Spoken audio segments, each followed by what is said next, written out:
Hi everybody, welcome back to Jackie's Kitchen. So I woke up today, was feeling like it was going to be a really good day, and I kept thinking like something really good is going to happen today. And so I hope that you guys are all having a really good day, positive vibes, all that jazz. Today I'm going to make a red potato salad. It's kind of spring, everybody's getting ready to start having barbecues and parties, and there's always needs to be a good potato salad at the party. So I'm going to use these baby red potatoes, and you can use any size red potatoes I guess, but the recipe that I'm going to use calls for a 3-pound bag. So I've got a 3-pound bag of red potatoes. I'm going to wash all these potatoes really good and then cut them, not really quarters because these are a little bit bigger than I wanted, so maybe in about like 6-7 pieces each. And then I'm going to use 5 eggs, hard boiled. I'm going to throw them in the pan with potatoes to hard boil them. And of course, you know me, I'm a cheater, so I bought the pre-cooked bacon here, great value. There's about 8 slices in here, and so I'm gonna make half and chop it up and see if it's enough, and if it's not, then of course I'll use the rest of the box but I don't want the bacon to overwhelm the potato salad. So anyway, just some salt and pepper, and I'm gonna use some mayonnaise, sour cream, a little bit of vinegar, and I'm gonna use fresh dill. If you can't chop it up real small, which I'm not a good chopper, but I'm gonna attempt to chop it up real small, then you can always just use, like, you know, the dill that's in the shakers, kind of like salt and pepper shakers, and you can use that as well. So I'm gonna get started. I'm gonna wash my potatoes real quick, and then I'll come back over here and cut them up so you can see about the size that I'm gonna use for the potato salad. So I'll be back in just a minute. My potatoes are all nice and washed. They do have a few, some of them, you know, tend to have spots on them. Now, by all means, if your family is a no skins family, by all means, you should take the skin off and make it however you want without it. But I'm going to leave the skins on, except I am going to trim off any spots that look like they might be not what we want to eat. So in the meantime, I've got a maybe 6 to 8 quart pan over here that's mostly about a little over halfway full with water. And I'm going to turn it on so that it can start to boil. And once it starts to boil, then we'll have hopefully the potatoes cut. And I'm going to just drop the eggs in with potatoes to hard boil. My grandma always told me that the perfect time to make hard boiled eggs so that the centers don't turn like the green color, they are actually all the way cooked, and she said 13 minutes from the time it starts to boil. So I've always done that. I usually put my eggs in 13 minutes, hard boil them, and then I take them out and put them in ice water, and they usually peel real easy too. So you can use your own preferred method of hard boiling your eggs for your potato salad, but I'm going to do that. I am going to boil the potatoes probably for about 25 minutes, maybe 28 minutes, depending on how quickly they get tender enough. You don't want to overcook them. They'll get kind of soupy and mashy, and that's not really what we're looking for. So anyway, I'm gonna cut these pieces into bite-sized pieces. I mean, of course you don't want them too small, but you want people to be able to bite into it and get a bite. So I'm gonna make the pieces about yay big, and if you want them bigger or smaller, then you can do that how you do it. So I'm gonna cut the entire 3 pounds up into like little cubes or whatever you want to call them, and I'm gonna cut these all up, and I'll be back when it's time to add these as well as the eggs into my pot of boiling water. My water is at a rolling boil, and I've got my potatoes all cut up and ready. So I'm gonna add my potatoes here to the pan, and remember, I'm gonna add my eggs so they can hard boil. So I'm gonna set my timer for 13 minutes. And at the 13-minute mark, I'm going to pull my eggs out and put them in some ice water, and then reset my timer for another 12 to 15 minutes so that I can make sure the potatoes get fully cooked. This is what it's going to look like. It kind of stopped boiling when I added the potatoes and the eggs, but nonetheless, it should start right back. I'm going to just wait it out 13 minutes, and I'll be back to pull my eggs out.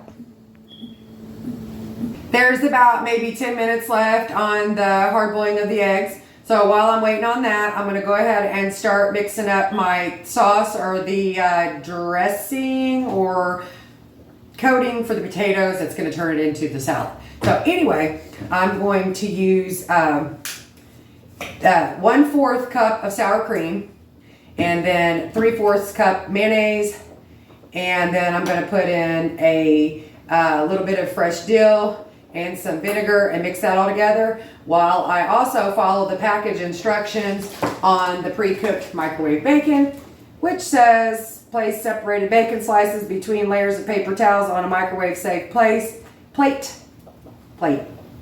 and microwave on high for 5 to 10 seconds per slice. So honestly, I just leave it on this paper and I just toss it in there for about like 30 seconds, and usually it's good. And then it's a little bit crispy, so you can chop it like it would be for like bacon bits or bacon pieces. So anyway, I'm gonna do that after I mix up my dressing. And like I said, I'm gonna start off with 1/4 of a cup of sour cream.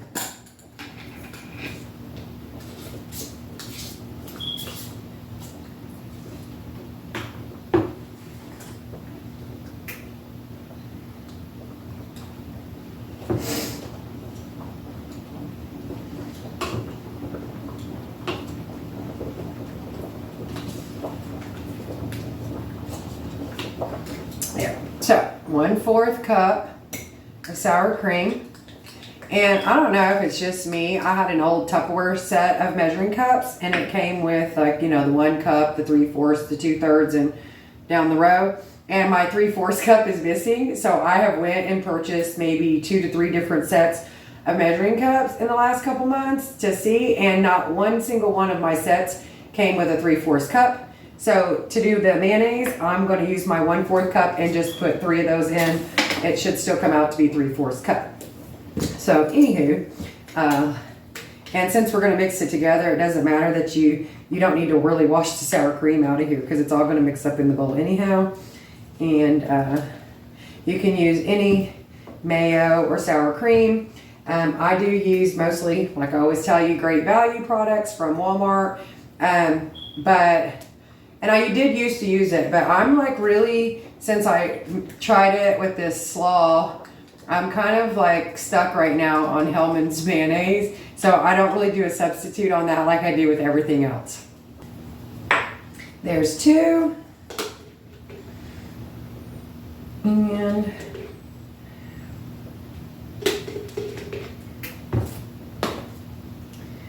3, put the space in the bottom. So there's 3/4 cup of mayo. Then I'm going to add 1 teaspoon of vinegar. I'm using the apple cider vinegar with the mother, and I don't know if you like the white vinegar in this or whatnot, but I just thought the apple cider vinegar tasted better, so I'm going to use that. One thing I didn't mention is, since I'm using the vinegar and the dill, when I taste this at the end, there's a good possibility that I might add just a little bit of sugar so that the potato salad's not like tangy or tart. And my boyfriend loves to put the sugar in the potato salad, so I might do that. We'll find out in a little while. I toss my bacon slices in the microwave on a microwave safe plate, which is basically a paper plate, for 15 seconds, and I'm gonna let that go. And then I'm going to chop up some of this dill. You only need about just a little more than, I'm going to do about a little more than a teaspoon, just because I like the flavor of the dill.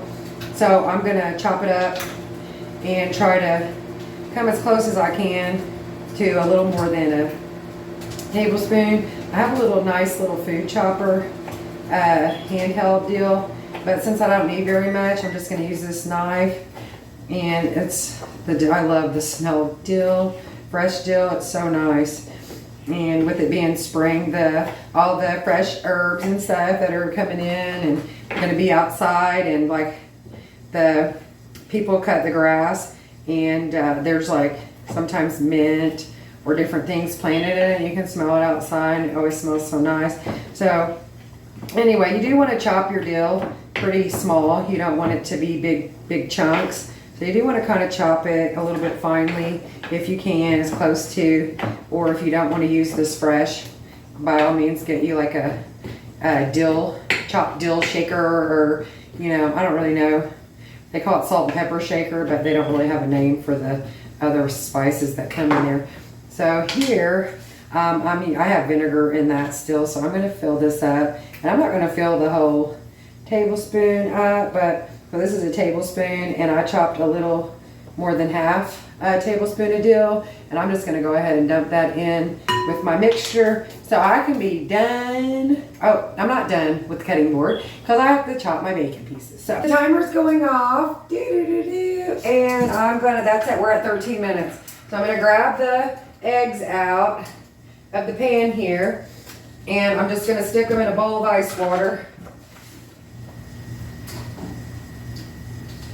Fishing out my eggs. All right, so okay, timer. I'm gonna restart the timer actually now for about, I'm gonna start at 12 minutes because then that would put us at 25, and we'll check the potatoes then if they need to go another minute or so, that'll be fine.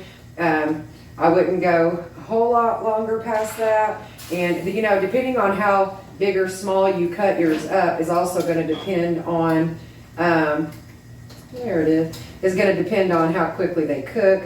So I'll reset the timer for another 12 minutes, and I've got my eggs in the ice water. I'm going to let those chill, and I'm just going to chop up this bacon, and then I'm going to mix up my dressing so that when the potatoes are done, I am going to let them cool just a little bit so they're not like scalding hot going into my mayo sour cream mix, but I'm not going to wait like forever. So I'm just going to like chop the bacon here into little pieces, and I'm not the best chopper. I actually get cut myself a lot, cut myself, burn myself, and it's all still so much fun because who doesn't like good food?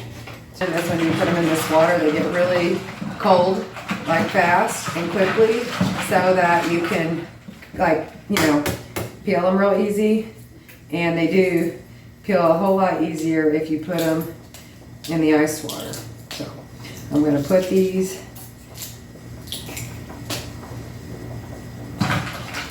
peel these off, and then I'm going to, according to the thing I saw 2 or 3 different opinions online, and so I'm going to not slice these in. It says that the best way to add these to this type of potato salad is to sort of mash them. Kind of grind them up like you would, I guess, maybe if you're going to have them on a salad, like how they have them at salad bars and stuff. So that's what I'm going to shoot for. My eggs are all peeled, clean, whatnot. I'm going to put them in a bowl, and I'm going to kind of cut them and then mash them up a little bit so that they're in small pieces. And they're still warm. Even though I put them in the ice, they're still warm, but they're cutting really good. So you don't have to like mash it like real fine or thin, just kind of, you know, mashy. And so remember me saying my grandma said 13 minutes made the perfect yellow colored hard-boiled eggs. Do you see how fantastic and perfect those yellows are? There's no green or, you know, coloring, and it's completely cooked. There's no runniness in the middle. So 13 minutes hard boiling, like with the water roll boiling, makes perfect eggs. And if you don't want to waste your ice and drop them in a bowl of ice after, that's fine, but it does literally help keep them and make them cut a little bit, or peel. It helps peel them just a little bit better. So I'm going to continue mashing these up, and we are down to 4 minutes now on the potatoes. So this is coming along really well, moving quickly. So with boiling time and prep time, you're really only looking at, see, 25 minutes includes the eggs. 25 minutes includes the egg boiling, and so while you're doing, you can actually get all this other stuff together. And now if you are going to fry your own bacon, you can add your cook time on that. But I would say like for sure, like 30, 40 minutes and you're gonna have a super spectacular red potato salad. So my bowl's overflowing with literally just 4 of the eggs. I'm gonna go ahead and dump those in. So I have room in here to do the last one. And since the eggs are warm, the potatoes are getting ready to come out, I'm gonna go ahead and toss the bacon, stir our dressing up really, really well, and then add the potatoes once they cool. I'm not gonna rinse the potatoes. I'm literally just gonna pour them in a strainer and let them sit about 10 minutes until they cool down. And then I'm gonna dump them in just so they aren't like so super hot going into our dressing mix. It's now, except salt and pepper and possibly sugar for later, in my big mixing bowl. And I'm gonna stir all these together and wait for the potatoes. So I'm gonna pull those off. I've got 2 minutes, pull them off, drain the water, and just let them sit for about 10 minutes, and I'll come back and we will then mix this salad up and add some salt and pepper and see what's going down. The potatoes been sitting about 10 minutes, and you can see they're not really steamy hot, but they're still a little bit warm. So I'm gonna go ahead and dump all 3 pounds of my potatoes in, and boy, you caught me in a lie, the bottom is still steaming. Anyway, so I'm gonna just go ahead and start mixing up the dressing with the potatoes here. And see, that's how you know your potatoes are cooked right, because they're not mashing. They're just sort of flipping and getting tossed in the dressing. So you want to make sure that you coat all the potatoes well and get every bit covered with your dressing. And this looks and smells really good. So there you go. I actually am having a really hard time seeing my bacon. So first I'm going to add some salt, and this is potato, so you probably need quite a bit. I would use at least like a teaspoon, but salt is also like a taste preference. So feel free to use whatever amount of salt you want on yours. I'm using fine sea salt, and then I tend to really like the pepper straight from the grinder, and this is the peppercorn medley, and you can use any kind. I also do the large cut section. You can like adjust it to, you know, small, medium, fine, and I like it a little bit bigger. So I'm going to give it quite a few of these turns, and when I see enough, preference, taste preference, how you season your food. And so then I'm going to mix this up again. And while that's going on, I've already popped my bacon into my microwave. I'm going to just hit 30 seconds real quick and let that go and chop it up and add it, and then we will be ready to divulge in this fantastic potato salad. So stay tuned. I did add the extra 4 pieces of bacon in here because it turned out that it really wasn't very much, and it actually, the recipe I saw just said bacon bits or pieces. It wasn't specific on an amount, so if you like less or want to make less or whatever, you're more than welcome to. So now I've got this all mixed up really good. And I'm going to dish out some so I can go ahead and try it. It is still warm. My finished product. I don't know if you can see the dill and things in it, but hopefully you'll sure be able to taste it. So I'm going to try this while it's warm and see if it needs any salt or sugar or anything else. I don't know. I think I put enough salt. I'm not a huge salt person. I like it a little bit. I like it more and more the older I get. So I think I've put enough in. So I'm gonna eat my bowl of potato salad. I hope you guys enjoyed this, and I hope you try to make the potato salad and it turns out really well and you enjoy it at a barbecue or a family function or just for dinner with your fam. So have a good rest of your day. Thank you for watching Jackie's Kitchen. Make sure to like, share, and subscribe. Also, comment down below and let me know skins, no skins, sugar, no sugar, you know, what you did to make this potato salad good for you.